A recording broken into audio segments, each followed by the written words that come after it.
U jednoj skromnoj kolibi u Francuskoj umirao je jedan siromašan, ali pobožan čovek. Pozivajući svog jedinog sina k sebi, rekao je: "Moj dragi mali Petre, uskoro ćeš ostati sam i mnoge nevolje će doći na tebe u ovom svetu. Ali uvek upamti da sve dolazi od gore, tako će ti biti lakše da se podneseš sa strpljenjem." Ubrzo nakon ovoga siromašan čovek je umro, a mali Petar je ostao sam na svetu. Jedino što je mogao da radi da bi preživeo je da ide da prosi. Dok je išao od vrata do vrata, pevao je ljudima i primio od njih taman onoliko koliko je dovoljno da preživi. Svaki put kad bi mu neko dao hranu ili novac, on bi rekao, sećajući se očevih poslednjih reči: "Sve dolazi od gore." Navikao je da izgovara te reči bez obzira na to šta mu se događalo. I one su mu stvarno pomogle da sve podnosi sa strpljenjem. Jednoga dana, dok je prolazio kroz jedno selo, iznenada je dunuo jak vetar. Toliko je bio jak da je skinuo jedan crep sa krova. Crep je udario Petra po ramenu i on je pao na zemlju.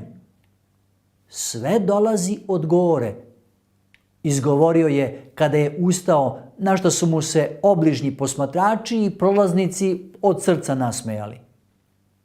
Ipak, samo malo kasnije, taj isti vetar je pokidao krov sa jedne kolibe malo dalje u istoj ulici, da mali Petar prethodno nije pao i tako se zadržao. Taj krov ga je mogao ubiti. Tako je crep koji je pao i udario ga zaista došao od gore. Jednom prilikom Petar se zaposlio kod jednog bogatog čoveka. Dobio je zadatak da odnese jedno važno pismo u susedno mesto. Kako mu je rečeno da bude brz, Petar je trčao što je brže mogao. Došao je do jednog potoka i pokušao da ga preskoči.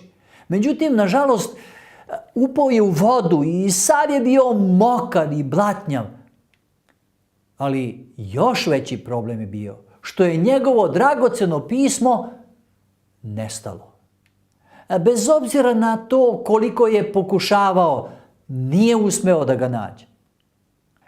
Onda se setio reči koje je promrmljao: "Sve dolazi od gore." Bio je veoma tužan kada se vraća u kući onog bogatog čoveka. Naravno, ovaj čovjek je bio veoma ljut na njega. U stvari, bičem ga je isterao iz kuće.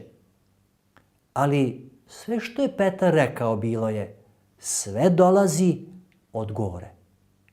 Međutim, već sljedećeg dana onaj čovjek je pozvao Petra i rekao: "A to što si upao u potok je za mene bila srećna okolnost.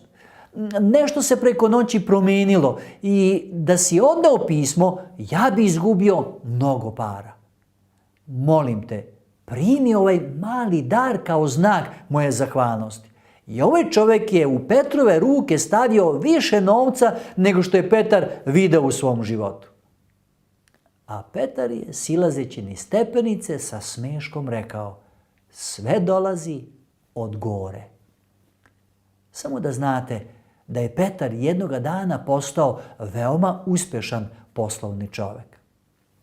Dragi moji drugari, znam da i kod vas ne ide sve onako kako biste želeli i da ima i nepravde. Ali budite strpljivi. Siguran sam da će, iako mnoge stvari ne razumete, ipak sve na kraju izaći na dobro.